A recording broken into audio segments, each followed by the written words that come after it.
El destino de un pueblo depende de lo que hagan sus gobernantes, y en ese sentido se ora a Dios por ellos, siguiendo el consejo del apóstol Pablo, para que Dios les dé sabiduría y entendimiento que se traduzcan en buenas leyes que beneficien al pueblo.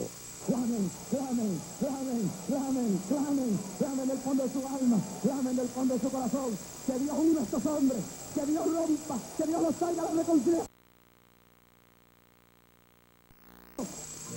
Todavía tiene vigencia la afirmación bíblica de que Dios quita reyes y pone reyes.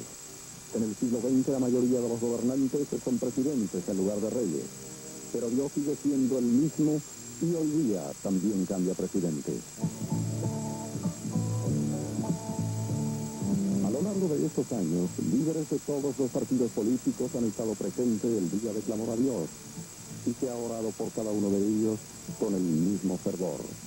Han asistido don Luis Ferré, Rafael Hernández Colón, Carlos Romero Barceló, Rubén de Ríos, Miguel Hernández Agosto, Fernán Padilla y muchos otros más. El evangelista puertorriqueño ha obedecido al llamado y en los pasados 10 años Dios lo ha utilizado para traerle a su pueblo el mensaje preciso que ha necesitado. Desde el primer año el pueblo creyente captó el mensaje y acudió por miles de frente al Capitolio, pero con el paso de los años la muchedumbre ha ido creciendo. Ya para 1979 el acto comenzó a ser grabado para la televisión. Desde entonces conservamos evidencia audiovisual de lo que Dios ha manifestado cada año a través del Espíritu Santo mediante el don de lenguas, según está establecido en 1 Corintios 12, donde los cristianos reciben la promesa de que aquellos que busquen a Dios de todo corazón hablarán en otras lenguas y el Espíritu de Dios se manifestará en ellos. De modo que este no es un don especial para nadie, pero el evangelista Jorge Rasky es uno de las miles de personas que Dios usa de esa forma en el mundo entero, en pleno siglo XX, de la misma manera en que lo hizo hace casi 2000 años, con los primeros apóstoles de la era cristiana. 1978 fue un año de advertencia en el que Dios se reveló que si Puerto Rico ha sido librado de temblores y huracanes por tantos años, no ha sido por casualidad. Dios dijo específicamente, en los próximos meses, con mi dedo tocaré la tierra y moveré los vientos, a ver si de esa manera miran sus ojos hacia el cielo y se acuerdan que todavía yo soy Dios. Al siguiente año, Puerto Rico fue ligeramente tocado por 2 temblores, que no hicieron daño, pero atemorizaron grandemente a la comunidad. Ese mismo año recibimos la más grande amenaza de este siglo, el huracán David. Fue a escasas semanas del día de clamor, y orando en la plaza de Arecibo, se clamó para que el fenómeno atmosférico no nos tocara. Mire, mi hermano, nosotros, el pueblo de hoy miércoles, Dios nos habló, señalamos que Dios estaba con nosotros. Esta tarde, esta mañana Dios me dijo, no tema, que no va a llover mientras usted tenga ese acto. La tormenta la he desviado, la he echado a un lado, y ustedes van a clamar, y ustedes van a adorar. La historia reciente sabe que David no nos tocó siquiera, mientras hizo estragos en la República Dominicana y otros países del Caribe. Así lo confirmó luego el Espíritu Santo. Hermanos, hagamos silencio.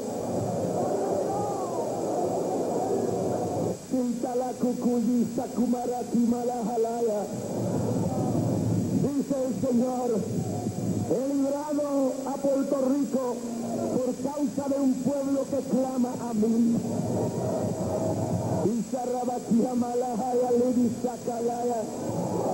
Mis juicios estaban sobre esta isla.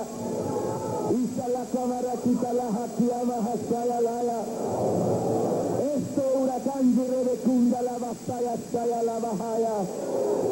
Venía Sirrabacajataya por mi Tarabakila Mahaya, expresiva voluntad Sikandarabakili Bajalaya, pero oí el clamor de mi pueblo y Ramakajamaya Laya Basaya.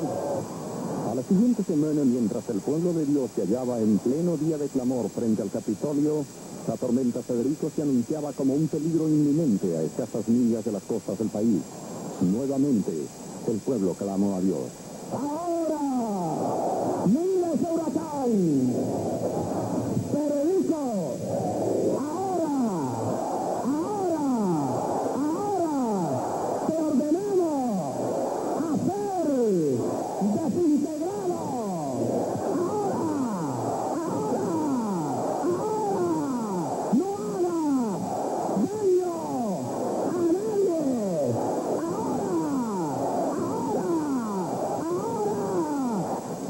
Aunque la ciencia no lo admite como un milagro, los meteorólogos sí aceptaron que no podían explicarse cómo fue posible que el ojo de la tormenta se dividiera en 4 partes, desintegrándose la tormenta, para luego volver a juntarse al pasar las costas de la isla, volver a tomar forma de huracán y hacer estragos en otros lugares.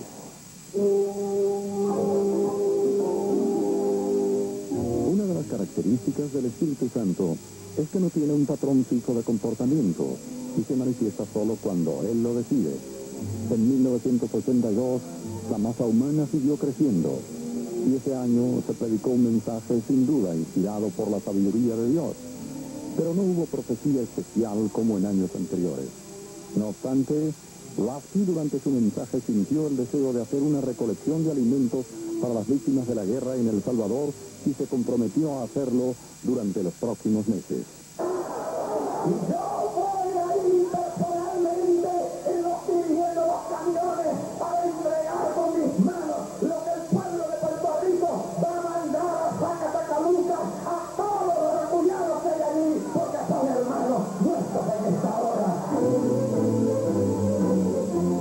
Semanas después de septiembre, en visita que el evangelista hiciera a esa República Centroamericana, ocurrió allí uno de los desastres naturales más tristes en la historia de un país que ya de por sí estaba desgarrado por lo que significa una guerra civil que todavía dura. Lluvias torrenciales como nunca antes provocaron inundaciones y derrumbes que cobraron en varios días más de 800 muertes. El haber palpado de cerca esa desgracia adicional hizo que el puertorriqueño decidiera adelantar sus planes.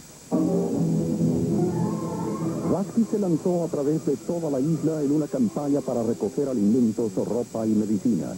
La campaña se hizo a través de las 11 emisoras evangélicas que tiene el país y en pocas semanas se recogieron tantos donativos que fue necesario utilizar un barco en lugar de aviones, como se había pensado originalmente para su transportación.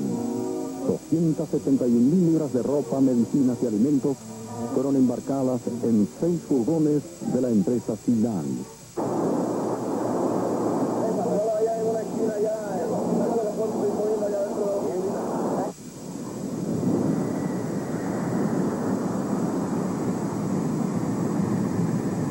Jorge Lasky fue a El Salvador para hacer entrega personalmente de los víveres donados por el pueblo cristiano de Puerto Rico.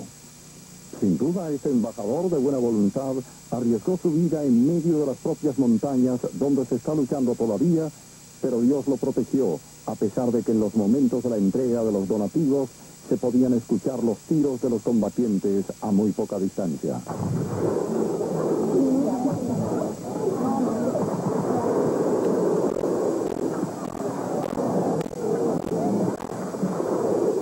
Escuchan ustedes allá en el background una cantidad de disparos, pero aquí estamos haciendo una entrevista en este mismo instante. El ambiente de este sector es más o menos ese, de día y de noche. Aquí, aunque sea de una forma u otra, se oyen bombazos y se oyen disparos. ¿Cuál es su nombre? Inés Joya de Marte. Doña Inés, ¿usted vive aquí mismo? Sí, en Gotera. En Gotera. ¿Y qué le ha movido a estar aquí con nosotros esta tarde? Es el Señor que me ha traído, amado hermano, porque sabemos que todos nuestros hermanos, todos los que hemos aceptado al Señor, Él es el que lo ha traído, amado hermano, porque sabe la necesidad, Señor, de que tenemos aquí en estos lugares. También hace poco acaban de matar a mi hijo, amado hermano. ¿Su hijo murió hace cuánto tiempo? Hace 12 días. 12 días. Sí, con una granada. ¿Una granada? Sí, estaba con otro voleibol, andaba la granada. Y en su propia casa, dejando 5 niños chiquitillos, huérfanos de padre, que el único que trabajaba humildemente. Y lo dejaron sin padre, y sin la esposa sola. Y yo también, pues yo tengo más hijos, pero pues sí que todos los he mandado para los estados, porque aquí es terrible vivir, amado hermano. Ya ni las mujeres, ni las ancianas, ni los niños quieren tener vida aquí. Solo Dios con nosotros. Y el Señor, yo sé que cuando quiere está y nuestros hermanos están orando por nosotros. Y le doy gracias al Señor que el Señor lo ha enviado con su Espíritu Santo. Las colas de personas necesitadas eran enormes. Es cierto que aquello solo logró aliviar por un momento la necesidad de muchas personas en el peor momento de sus vidas. Pero fue un gesto de verdadera caridad cristiana que puso de relieve que la fe está en primer lugar, pero a la misma hay que añadirle obras. ¿Cuál es la situación por la cual atraviesa este sector del país? Bueno, aquí el sector o la zona donde nosotros estamos ubicados, el problema es que en algunos campos que son circunvecinos aquí, de un momento a otro, pues hay problemas, hay conflictos y la gente tiene que salir huyendo y dejando todo. Y las iglesias pues son las que tienen que recibir a esta gente y uno tiene que ver cómo es la de comer y cómo visten. Quiere decir que en esta iglesia usted ha tenido mucha gente refugiada de la guerra. Sí, hace un poquito más de una semana hubieron más de 100 personas aquí y hubo que darles de comer y darles también donde pudieran alojarse y también alguna forma para que pudieran vestir. Oye, yo la veo usted llorando y la veo triste aquí, se me ha tirado encima. ¿Qué es lo que le pasa? Es que me estoy pidiendo este ojo que casi no veo. ¿Usted vino aquí para cobrar o no por Sí, sí, y yo no llegué a tiempo. Oye, ¿y cómo ha visto, cómo se ha sentido este ambiente y lo que ha estado pasando aquí hoy? Gloria a Dios, me he sentido de bendición. En medio de toda esta guerra, ¿está contenta? Sí. Qué bueno, Señor, tócala y sánala. Alabanza. Santo Padre, sana esta abuelita en el nombre de Jesús. Sí, aquí por el Gracias, Dios, Padre. Señor.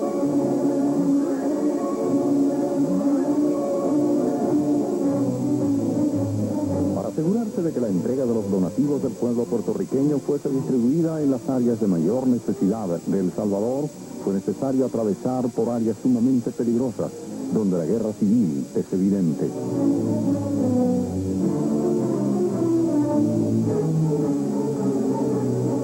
La carga fue distribuida aún en las regiones más apartadas del país, viajando muchas millas de distancia en el propio corazón de la nación.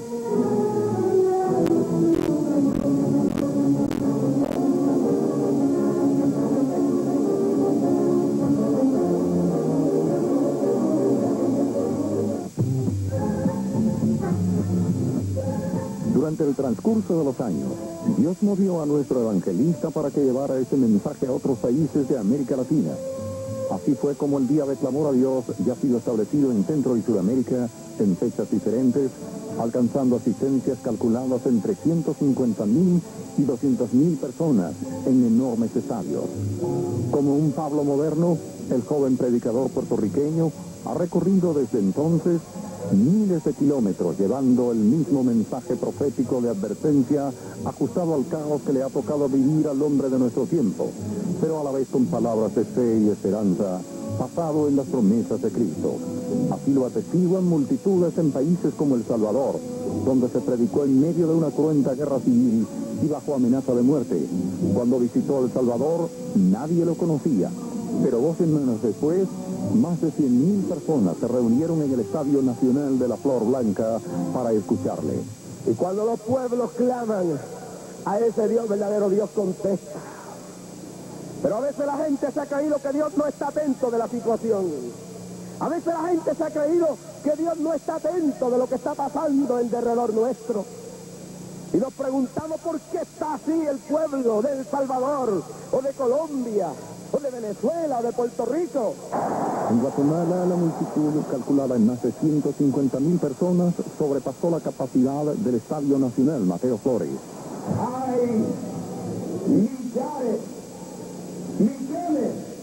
de seres humanos en esta hora endemoniados. Lo que pasa en Guatemala, que leemos en los periódicos, de tanta violencia, de tanta cosa sucediendo, no es nada más que el resultado de una invasión de demonios sobre este país como sobre muchos países del mundo. Estas vistas del público tratando de conseguir acceso a la famosa Plaza de Toros Santa María de Bogotá, Colombia, son muestras más que evidentes del impacto que causó la presencia de Jorge Rasky en ese país suramericano. He aquí al evangelista Jorge Rasky, quien ha logrado mover multitudes no solamente en América Latina, sino en países europeos y en Estados Unidos. Hoy lo tenemos aquí en la Plaza de Toros de Santa María, donde una muchedumbre ha logrado llenar este escenario. Y no solamente aquí este escenario, sino que mucha gente, como ustedes pudieron notar, ha quedado en la calle sin poder penetrar a este sitio. La reacción del pueblo hondureño en el Estadio Nacional de Tegucigalpa es la misma que en el resto de los países.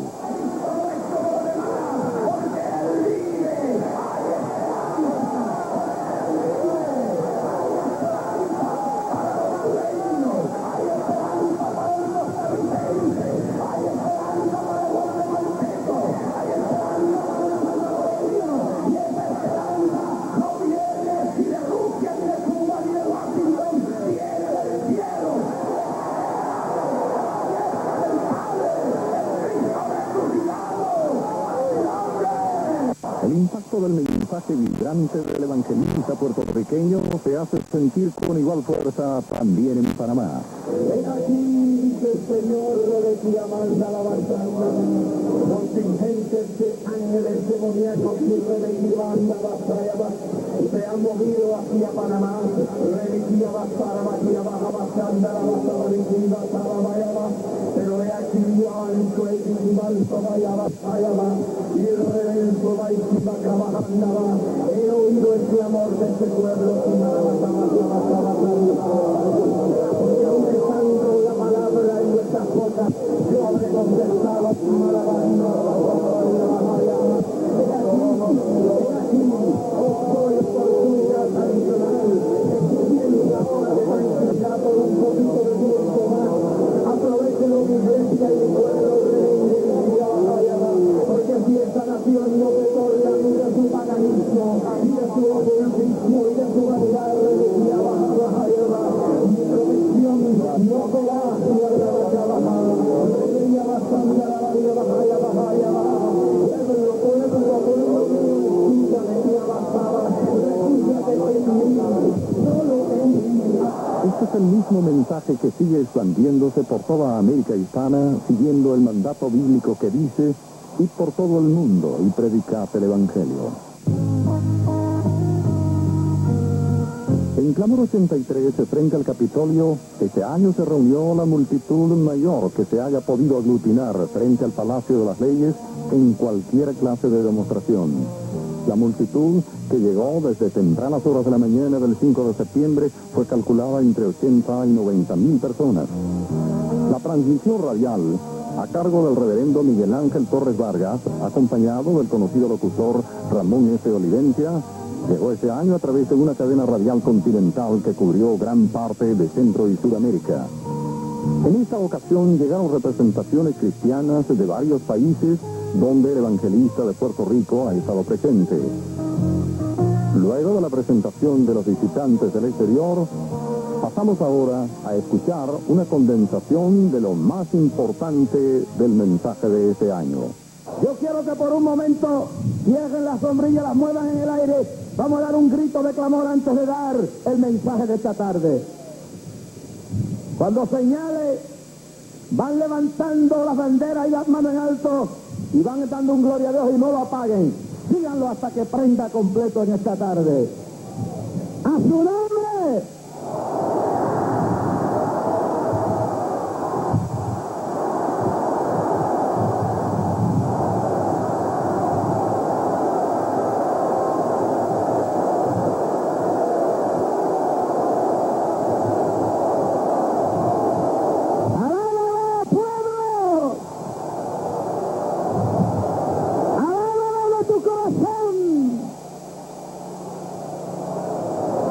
¡A su nombre!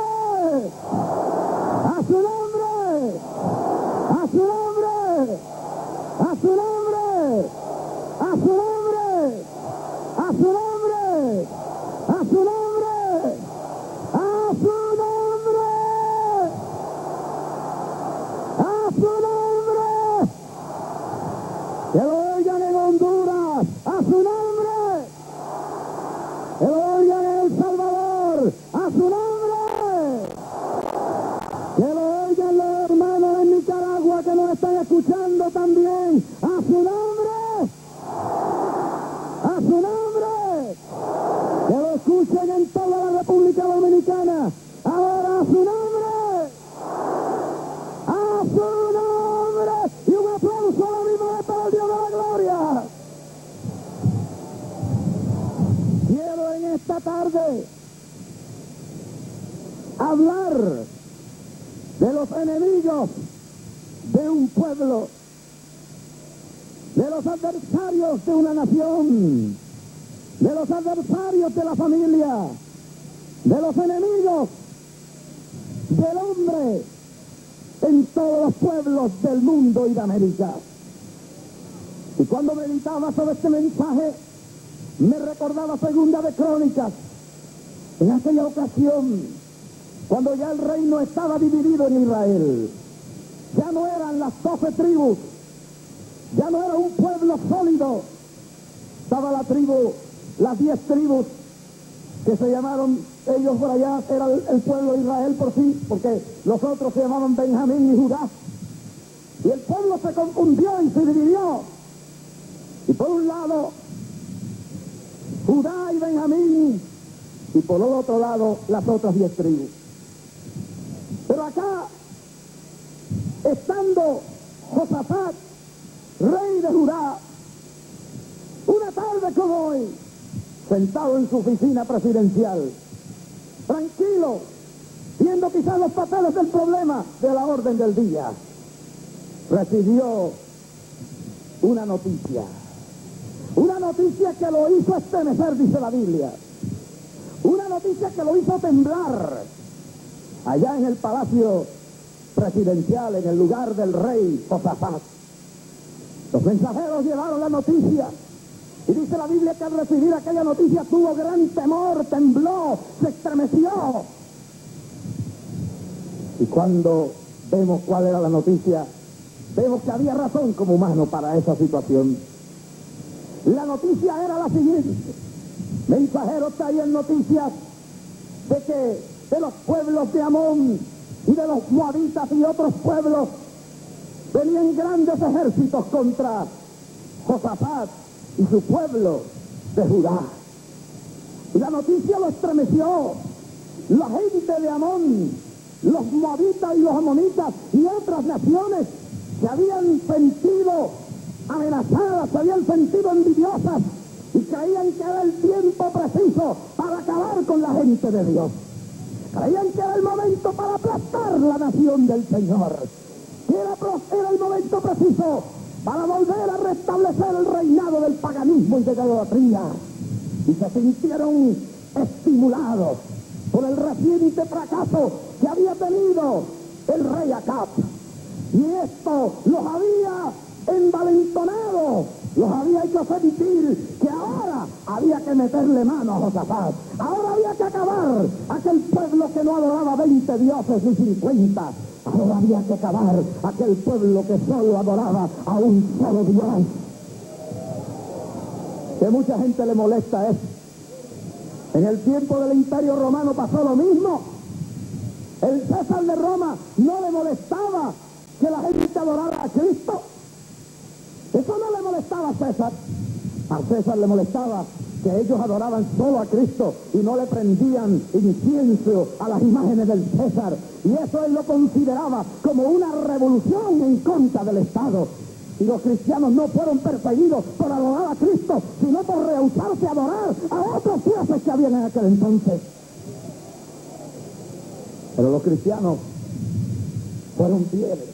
La historia se repite en todos los tiempos. Se repitió en el tiempo de Lutero, se repitió en el tiempo de Juan Hus, cuando en la plaza de Praga fue quemado vivo. Se repitió en el tiempo de Hitler, cuando las Biblias fueron quemadas y los cristianos como Corrie ten Boom enviados a los campos de concentraciones. Se repitió en Rusia bajo los regímenes ateos que hasta el día de hoy tratan de cohibir que el pueblo se exprese con toda la libertad para predicar el Evangelio. Se vuelve a producir en Irán, donde se persigue a los que no creen en el Islam. Se produce en la China hoy, en la China continental, y se produce en todos los países del mundo donde hay gente que creen que Cristo debe mezclarse y adulterarse con sus ideas y sus filosofías. Está pasando en Nicaragua en esta hora, donde miles de misquitos están en Honduras, refugiados, huyendo, miles de ellos porque creen en este evangelio glorioso de Jesucristo. Hace unos días vine de Honduras y estuve en San Pedro Sula, y un pastor misquito, una raza indígena que ha salido huyendo de Nicaragua, me dijo: habemos más de 20 y pico mil misquitos aquí en Honduras porque estamos huyendo del comunismo que nos ha matado pastores y nos ha perseguido en Nicaragua. Esa realidad la vivimos en diferentes partes del mundo en esta hora. Y eso porque hay gente que esta tarde crujen sus dientes, se revuelcan como la serpiente, porque esto no le da gozo a ellos. Hay gente que se revuelcan como el cerdo al ver esta multitud aquí, porque les molesta que haya un pueblo que esté dispuesto solo a comprometerse con el Dios de la gloria. ¡A su nombre! Y desearían que algún día este acto no se llevara a cabo. Pero yo pensé en Lija de las Piedras el sábado en la noche y dije: yo creo que ya yo me puedo morir tranquilo este año, porque yo creo que el clamor ya sigue solo con la gente que ha sentido esta carga. Y le pedí ahorita al pueblo que se quite esa cuestión de decir clamor con Jorge Rasky. Esto no es clamor con Jorge Rasky, esto es clamor con el pueblo que cree que solamente en Cristo hay la verdadera victoria en esta era que vivimos. Y Josafat tembló cuando le dieron la noticia: tus enemigos vienen. Aquello era un ejército armado hasta los dientes. Aquello era un ejército que venía a destruir, a acabar. Y yo pregunto en esta tarde: ¿cuáles son los ejércitos que marchan hoy contra la humanidad? ¿Cuáles son los enemigos de las naciones y de los pueblos, de las familias y de los individuos en esta hora? ¿Cuáles son los moabitas que vienen a destruir y aplastar? ¿Cuáles son los amonitas que marchan? ¿Cuáles son los filisteos y cananeos que hoy quisieran destruir, hurtar y matar, como dijo Cristo acerca de la obra de las tinieblas? Algunos piensan en diversas opiniones. La humanidad tiene muchos enemigos. Uno de ellos es el hambre, y no lo podemos negar.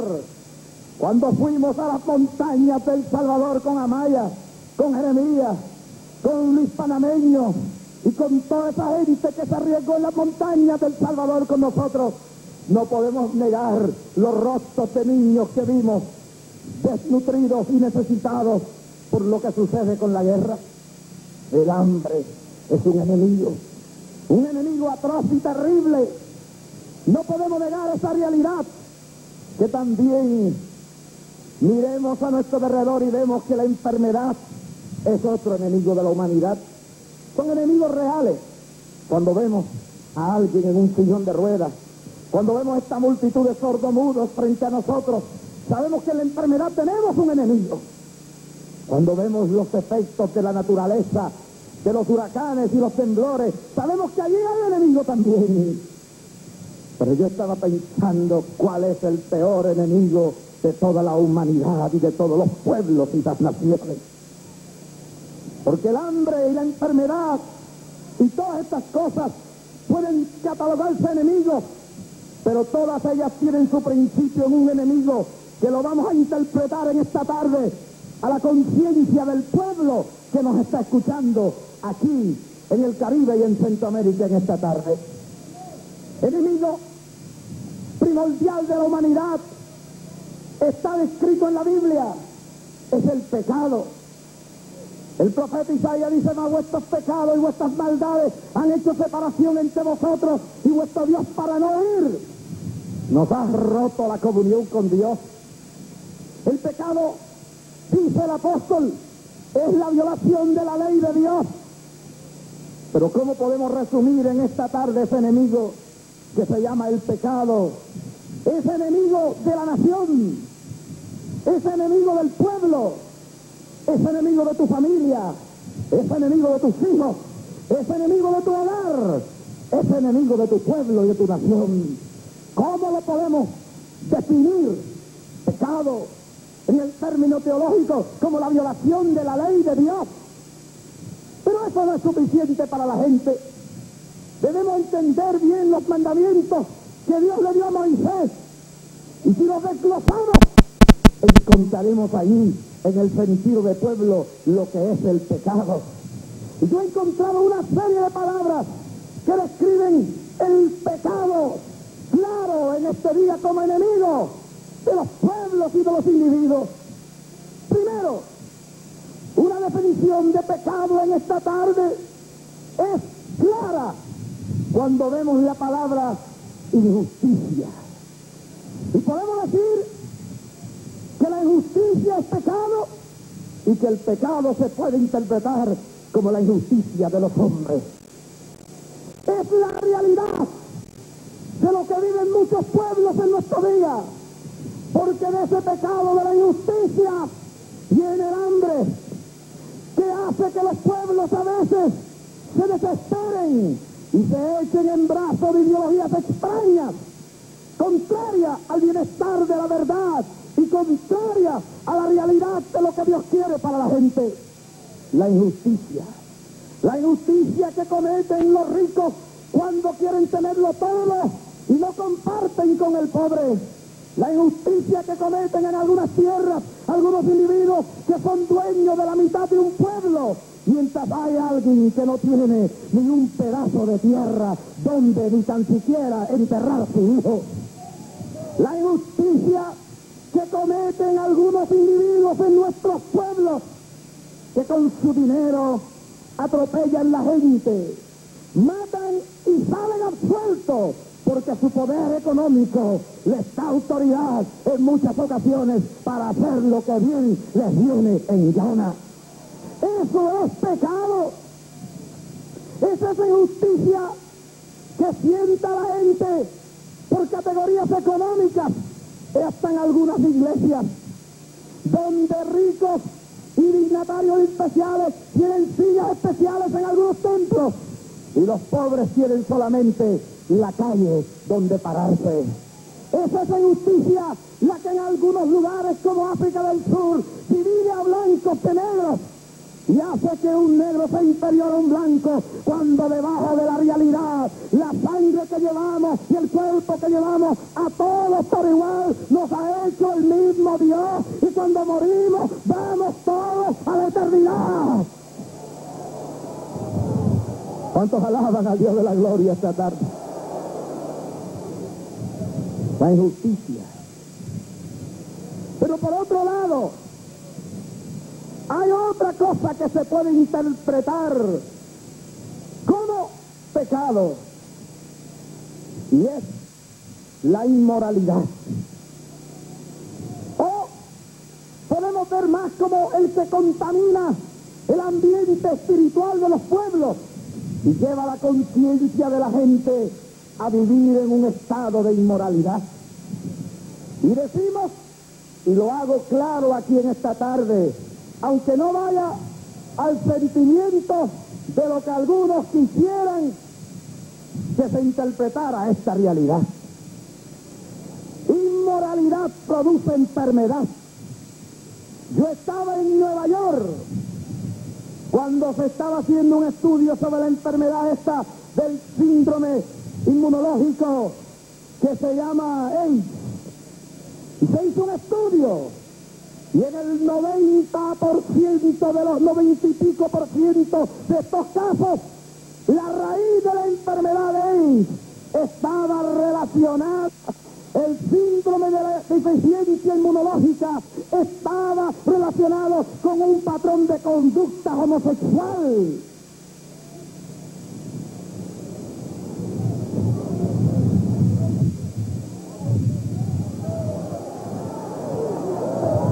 Y yo oí al secretario de Salud los otros días decir que al erario público la inmoralidad de algunos tipos en este país nos cuesta 22,000 y pico de dólares curar a alguien que ha dicho: yo no estoy satisfecho con ser hombre, Yo no estoy satisfecho con ser lo que Dios me hizo. Y va y se acuesta con otro hombre cometiendo un pecado de inmoralidad por el cual Dios destruyó a Sodoma y por el cual Dios destruyó a los pueblos de la antigüedad.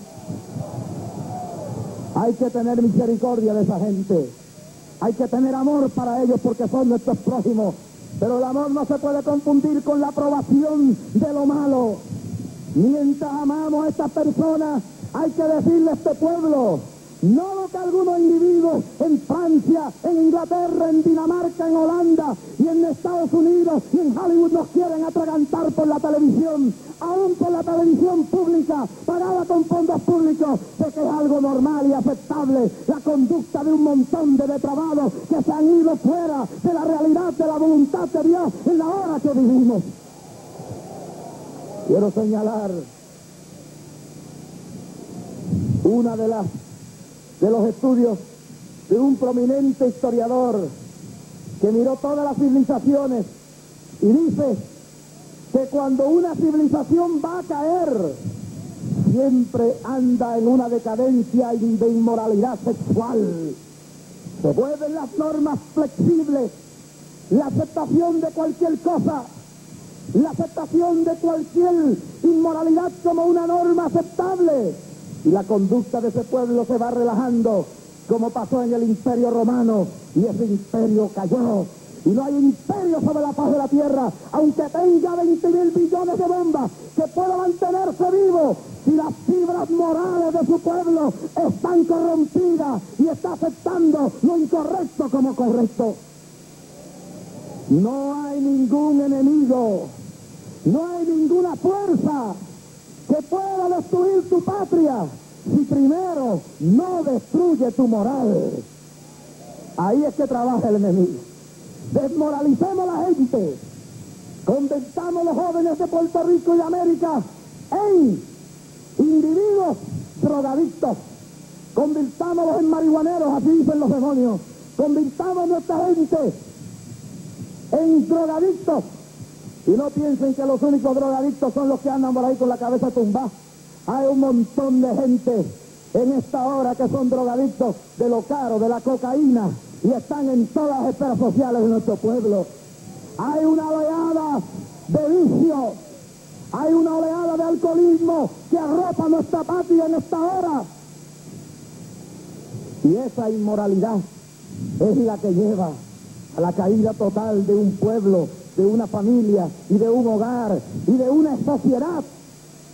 Pensamos que el alcoholismo lo vemos como un mal solamente superficial y la drogadicción, pero esa es la polilla que va destruyendo el futuro de cualquier pueblo. Esa devastación de miles de hogares destruidos por la inmoralidad del adulterio es lo que va destruyendo la base de cualquier sociedad.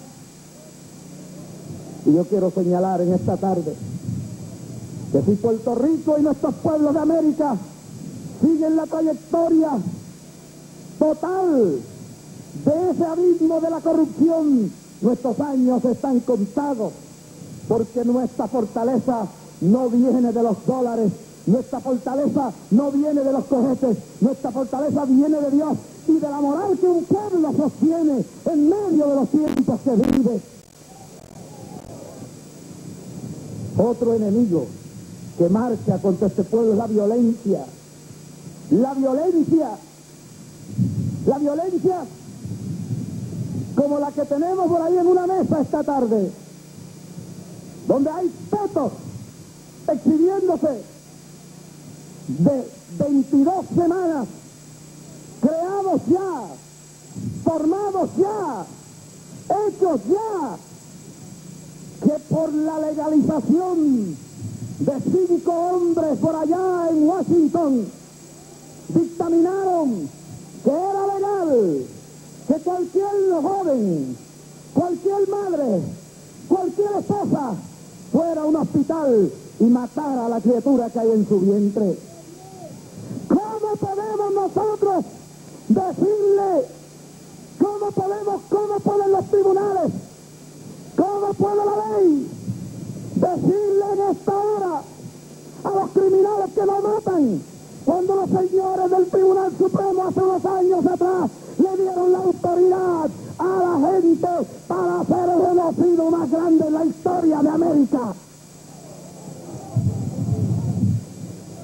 Yo no sé si todavía esa exhibición está ahí, pero yo quiero que me tráigame el peto que tienen ahí. Yo se lo quiero mostrar a ustedes. Hablamos de violencia, vamos a empezar de arriba para abajo. ¿Cuántos alaban a Dios de la gloria? Hablamos de violencia y pensamos que violencia es lo que estamos leyendo en el vocero. Pero ¿qué es la violencia que se está cometiendo en nuestros hospitales? ¿Qué es la violencia que se está cometiendo contra criaturas indefensas dentro de los centros llamados de planificación familiar, donde miles, alrededor de 40.000 niños han sido asesinados con consentimiento de la autoridad máxima de la ley en este país? Préstamelo acá. Mañana me dirán sádico, pues ya estamos acostumbrados a todo esto. Esto no es un muñeco. Esto es un bebé.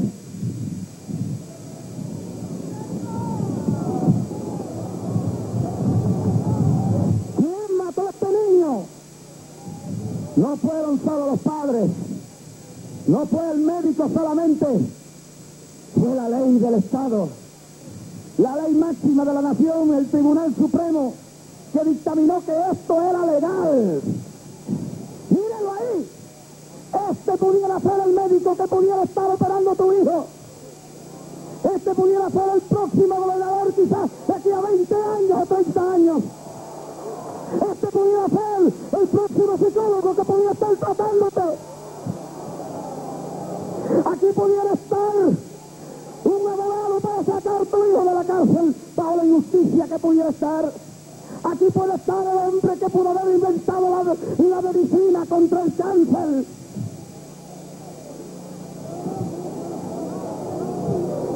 Esto no es un muñeco, es un feto con cerebro, con pestañas, con ojos, con pies, con manos, con todo. Que unos señores allá en Washington un día envenenados por el diablo dijeron es legal matarlo y después sentencian a otros por otros crímenes. El crimen y la violencia está institucionalizada por la ley misma en algunos países del mundo en esta hora.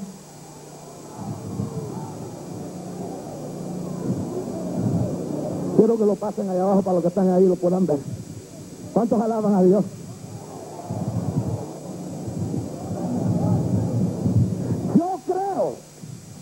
Que es tiempo ya de desafiar al diablo, aunque esté sentado en el Tribunal Supremo de una nación. Yo creo que en esta tarde la voz nuestra se debe oír. Quizás allá no se oirá, pero que nuestros representantes aquí, aunque la ley la echen al piso, aunque la invaliden, aunque digan que no es constitucional, yo propongo que se apruebe una ley en Puerto Rico, de aquí, por Cámara y Senado, y se la lleven a quien sea el gobernador que la firme, que en Puerto Rico se prohíba el aborto.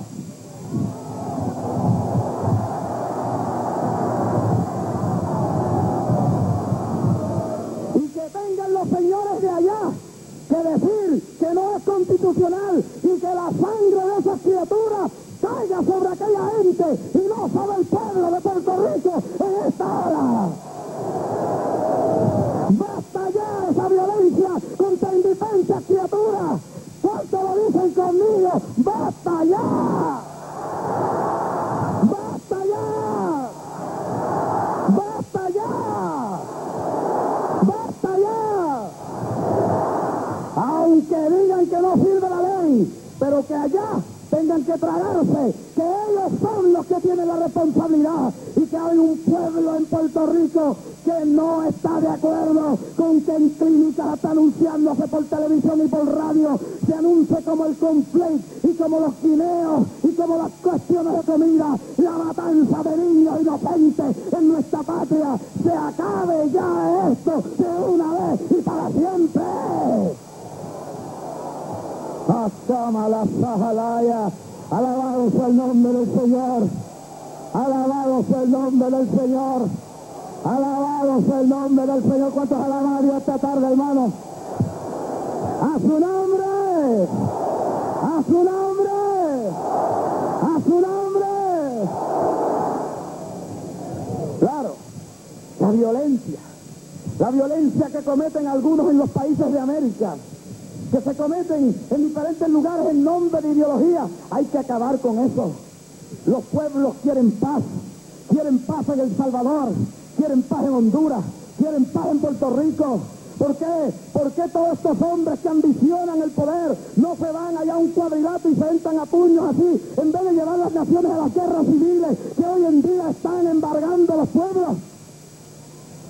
La violencia cometida en nombre de las instituciones, la violencia que se comete en algunos países donde el que tiene dinero manda a matar a otros, la violencia que estamos viendo en nuestras calles, la violencia que contemplamos cada vez que un individuo entra a una casa y mata a una mujer, la violencia que vemos la semana pasada de dos personas picadas en cantos en nuestra patria, la violencia que vemos en El Salvador de hermanos peleando contra hermanos, la violencia que se ve en todo Centroamérica en esta hora.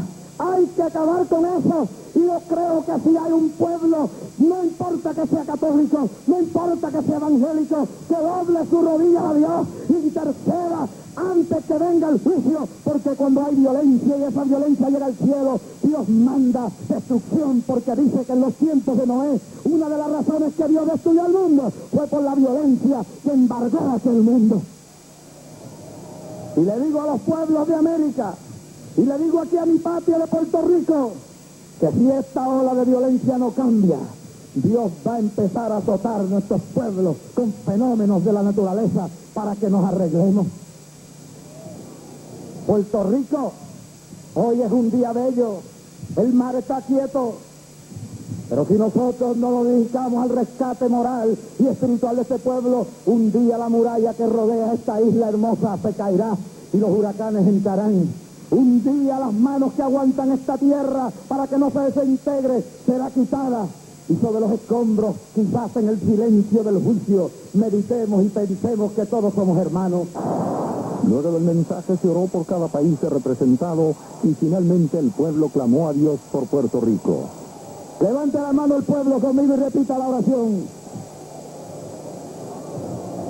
Señor, ahora venimos delante de tu presencia para encomendar una vez más a esta patria que nos dio a nacer, la tierra de Borinquen, para que sigas guardándonos. Cierra las grietas en el muro de tu protección. Echa fuera los demonios de odio, de violencia, de toda la basura del infierno.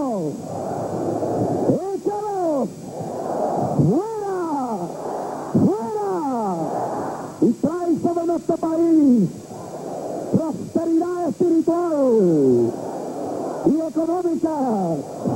Haz que tu presencia unifique esta familia como nunca antes. Toma dominio de Puerto Rico. Bendice a sus gobernantes y sus legisladores, que puedan unidos hacer lo que tú les ordenas hacer. Mira el año eleccionario. Toma la renda de la conciencia de este pueblo, y que ahora, desde hoy, comience un avivamiento como nunca antes en la historia de este país. Mira la situación que vivimos al borde de una guerra mundial, como las mentes de los que gobiernan a Rusia y Norteamérica, y dale entendimiento para resolver este problema. salud sobre la faz de esta tierra, sobre todo Borinquen. Mira estos hombres que han venido aquí al frente, que tu presencia sea sobre ellos. Y a quienes representan, que la sabiduría eterna viaje por su corazón y su vida. Y toma toda enfermedad. En el nombre de Jesús.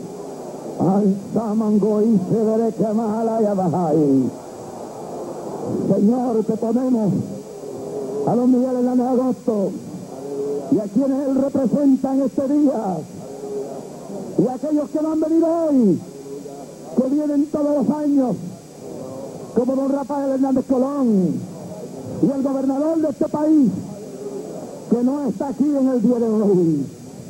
Llena a este varón que ha venido aquí, llénalo de salud, llénalo de tu presencia.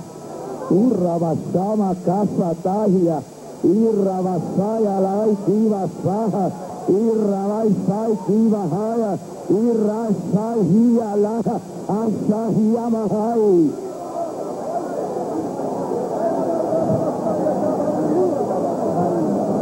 Y que las sombras del mal sean alejadas, y que toda obra de las tinieblas y de peligro sea destruida en el nombre de Jesucristo. Toma a todos esos senadores y representantes que trabajan día y noche en esa cámara. Ese lugar es sagrado. Señor, apodérate de ese lugar. Y los que ahí están trabajando por voluntad tuya, bendícelos. Y todo aquello que deshonra tu nombre, ya sea ahí, como en cualquier parte de este país, desde la fortaleza hasta las agencias públicas, todo hasta el Senado y la Cámara, todo lo que honra tu nombre, prospera y bendícelo. Pero todo lo que torne sus espaldas a ti, Señor, haz lo que tú quieras hacer. Y trae a este país un avivamiento no político, sino un avivamiento espiritual. Que en la fortaleza se ore, que en la fortaleza haya humillación, que en la fortaleza haya arrepentimiento, que en el Senado y en la Cámara haya humillación, que haya arrepentimiento, que en las agencias públicas haya humillación, y que tu Espíritu Santo se mueva como nunca antes en la historia de este país.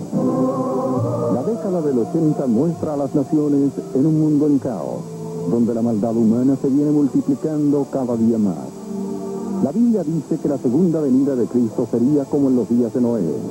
Y ciertamente, aquella fue una época caracterizada por la violencia, tal como está sucediendo en nuestro tiempo.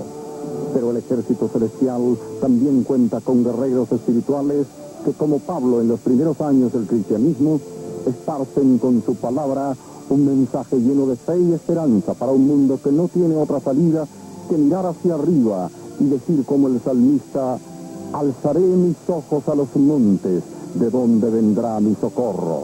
Mi socorro viene de Jehová, que hizo los cielos y la tierra.